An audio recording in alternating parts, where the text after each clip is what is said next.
Robertson လည်းဒီမှာပွဲတိုင်းမထွက်တော့ဘူးပေါ့နော်ဆိုတော့ Carcass နဲ့ကျွန်တော် Conor Bradley ကဖြတ်တင်ပေါ်တွေပေးပို့ဖို့ရမှာအရင်မတိကျသေးလို့သူတို့ကိုယ်တိုင်လည်းတခြားဖြတ်တင်တဲ့ပုံစံမျိုးနဲ့မကစားကြဘူးပေါ့နော်Kansas ကိုအဓိကလုံအောင်ကစားတာဖြစ်တဲ့အတွက်ရှေ့ကိုဘောလုံးပေးပို့တဲ့နေရာမှာအခက်အခဲရှိတယ်အောင်တွေ့ရတယ်အဲ့လိုပဲဒီဘက်မှာကျွန်တော်တို့ဒီဘေးတောင်ပိုင်းမှာဆိုလို့ရှိရင်လည်း Louis D ရဲ့မရှိတော့တဲ့အတွက် Cody Gakpo ကစားရဲပေါ့နော်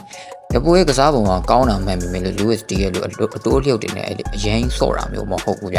အဲ့တော့ကျတော့ Carcass ကလည်းရှေ့ကိုဘောလုံးမပေးနိုင်တယ်လို့ Gakpo ကလည်းအရင်ဆင်းယူပြီးဆော့တဲ့ပုံစံမျိုးမဟုတ်တဲ့အခါကျတော့လေလီဗာပူးရဲ့တိုက်စစ်က